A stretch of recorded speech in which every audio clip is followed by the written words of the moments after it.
Merry Christmas everyone, happy holidays, and welcome to episode 69 of the Montrose and Highland Railroad. This is a time traditionally where we get together with our family and our friends and we look out for each other, and after the last couple of years we've had, there's nothing wrong with that. Stay tuned and we'll take a look at what's been going on my layout. Here we are in downtown Blue Haven, and you can see the scenes are a little bit more finished, although this one clearly isn't. I've removed the porch that used to be here over these doors, and I'm looking for something which looks better. This is a new building. This is the Buckeye Pharmacy in scarlet and grey for the OSU Buckeyes. New building. You know about these buildings already. I'd had them mostly finished the last time you saw them in episode 68.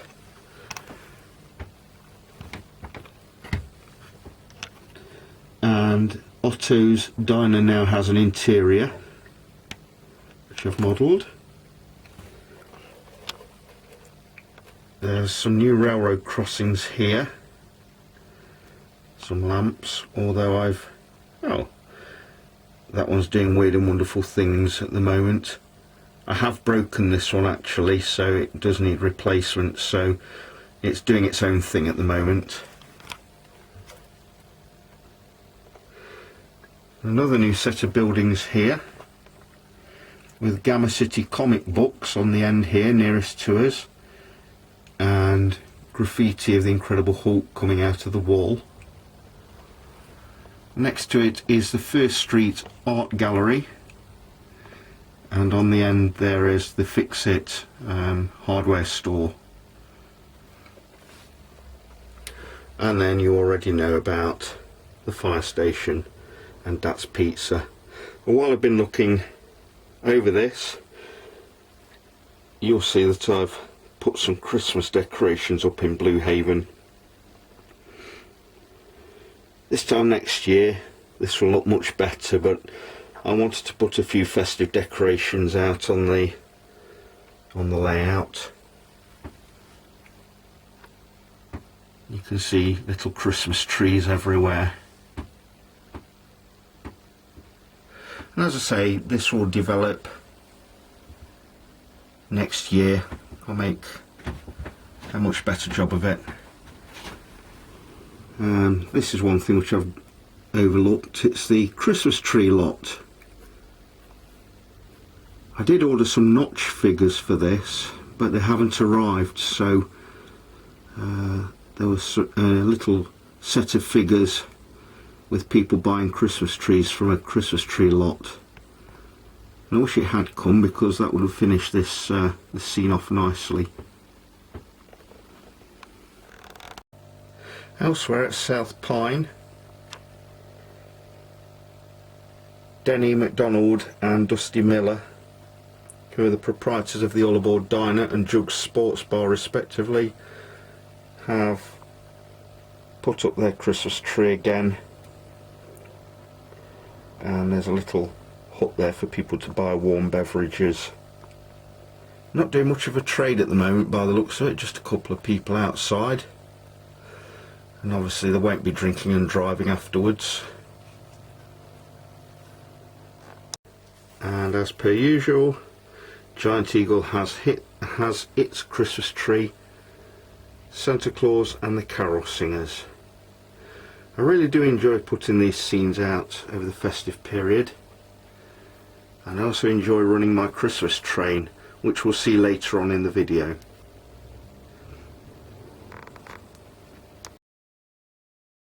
It seems like for the last couple of years a lot of YouTube model railroad video makers have been issuing challenges to each other, and I've been stepping up just like everybody has. One of my friends, Rick, sent me a challenge a month or two ago asking me to set forth a train with boxcars behind it in all the company names that I had. Now, I did do that, but unfortunately I failed your challenge, Rick. I can't get the train to go round a single circuit without the box cars falling over on their sides. I don't know whether it's because the layout isn't big enough or because there's too much power on the front. Challenge failed, I'm afraid, but I will show you the train that I put together just to prove that I did have a go. Let's have a look. The train will go round for a set distance and then it will come to one of the curves and derail. So it was headed up by Montrose and Highland Railroad SD70 Ace, number 8520. And then behind that was BNSF in Heritage 1 livery, number 1005. Ashley drew a Northern, Baltimore and Ohio, the Bay Line, Burlington Northern, BNSF, Chesapeake and Ohio, Conrail, and then just under the bridge you can see CSX, Grand Trunk Western, Illinois Central, Maine Central, the new livery, Maine Central, the old livery, Meridian and Bigby, Milwaukee, Racine and Troy, the Model Railroader company, Milwaukee Road, my own Montrose and Highland Railroad, Norfolk Southern, St Mary's Railroad, Union Pacific, Western Pacific, Wisconsin Central, Wisconsin and Southern, and then I finished it off with a Great Northern caboose. As I say, the train will go forward a set distance and then it just falls inwards. I don't think my layout's suited to long trains. Usually I only run 9 or 10 cars.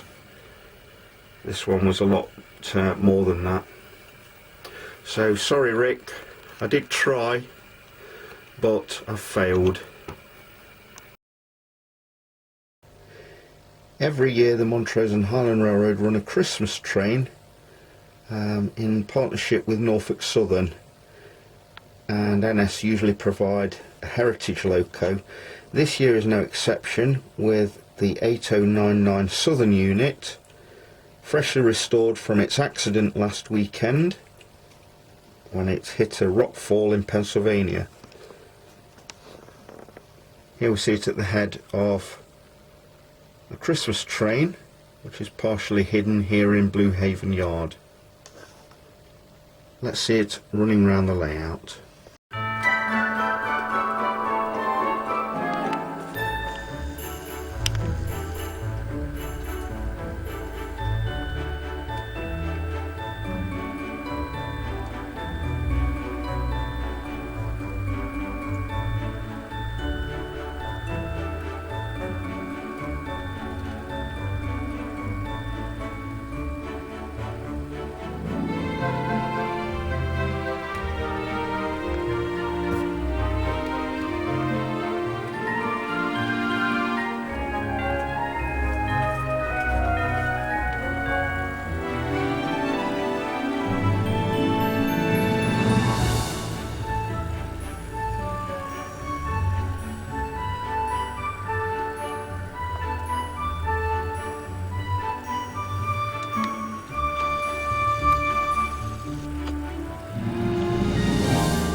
Hello again viewers, I'm back a couple of days later.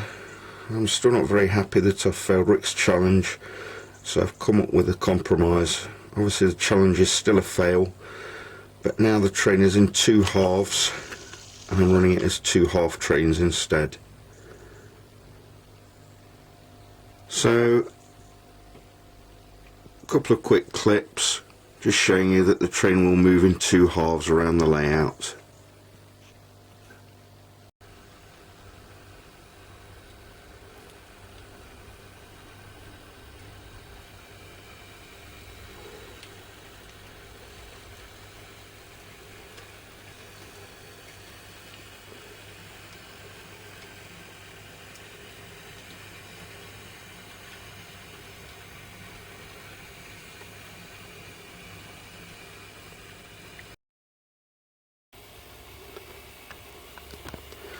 And here's the other half.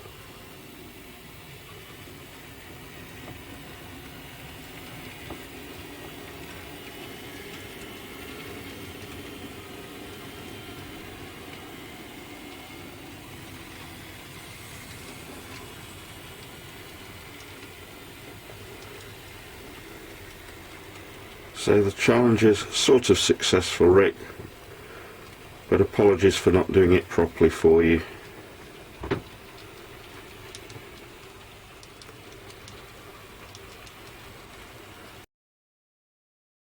That's it for 2021 and the Montrose and Highland Railroad. Just leaves me to wish you a very Merry Christmas and a Happy New Year. There'll be lots more to come in the new year 2022.